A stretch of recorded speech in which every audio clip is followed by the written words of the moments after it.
A few weeks ago, I was sitting at my computer. My mouse hovered over the submit button. I'm applying to one of the top business schools in the world. And after months of preparing this application, this was the final decisive moment. As I hesitated, it suddenly occurred to me that the younger version of myself would never have thought that I, the girl who hated going to school, would one day be applying for graduate school. As a kid, I thought the school was boring, and I never saw the point of sitting through hours of lessons and homework just to learn how to fill in the right answers in an exam. I was always daydreaming in class, playing with my stationery, or dreaming about faraway adventures in a faraway land.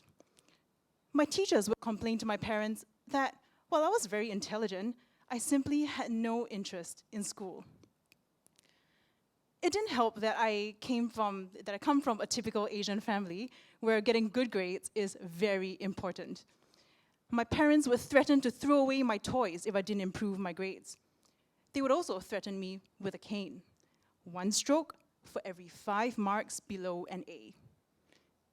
That's very concrete KPIs for your kid. Naturally, that didn't improve my enthusiasm for school, and I remained a relatively mediocre student.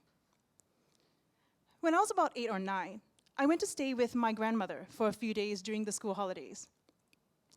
Amma was a soft-spoken woman with a will of steel. She raised my father and his 7 siblings in the 1950s, and the family didn't have a lot of money. She and my grandfather scrimped and saved to support the family, where Amma would mend other people's clothes for some extra cash. While Amma was always frugal, she doted on my sister and I, always cooking special food for us whenever we went to visit her. The week I stayed with her, she made soft-boiled eggs for me every morning for breakfast. "You should eat more eggs," she said in Mandarin. "They're good for your brain, so that you can get better grades in school."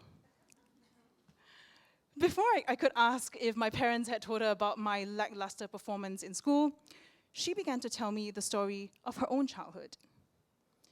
Amma grew up in the 1930s, where most people in Singapore were very poor. Back then, daughters were seen as worth less than sons. They were to be married off for a dowry and were often not given an education. Every morning, Amma and her sisters would collect the eggs from the family's chicken coop, where they would get pecked by the hens until their legs and arms had scars. When they brought the eggs back to the house, Amma's brother would get 2 eggs for breakfast, and the girls would get none. Her parents felt it was unnecessary to squander their precious resources on their daughters. After all, it was their son who needed the eggs so that he could do well in school and be a future breadwinner for the family. Amma recounted watching her brother eat those silky, soft-boiled eggs, wishing she could have a taste of those rich, runny yolks. While her brother went to school, Amma and her sisters stopped schooling before they turned 12 and never continued even after the war ended. Amma eventually taught herself how to read and write, but she always understood the importance of education to freedom and opportunity. She also never believed in prioritizing opportunities for boys over girls. In fact, after she married my grandfather in a traditional arranged marriage, they had 7 boys before they finally had a girl because they really wanted a daughter, which is not typical back then. Amma ensured that she gave my dad, my uncles, and my aunt their best chance at a good education, which paved the way for my dad to go on to get a PhD. I'd like to say that this was the point at which I realized the importance of a good education, but it was only much later, when I was in my teens, that I figured a good education would open doors to help me pursue my dreams.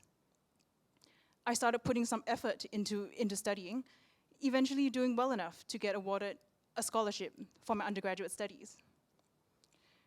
Which brings me to this moment.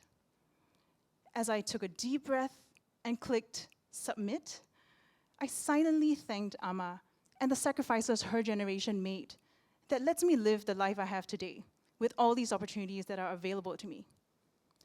Amma passed away 12 years ago, but her story has always stuck with me. Whenever I have soft-boiled eggs for breakfast, I think about how privileged I am to eat eggs whenever I want, and to also have the freedom to choose my own path in life. Thank you.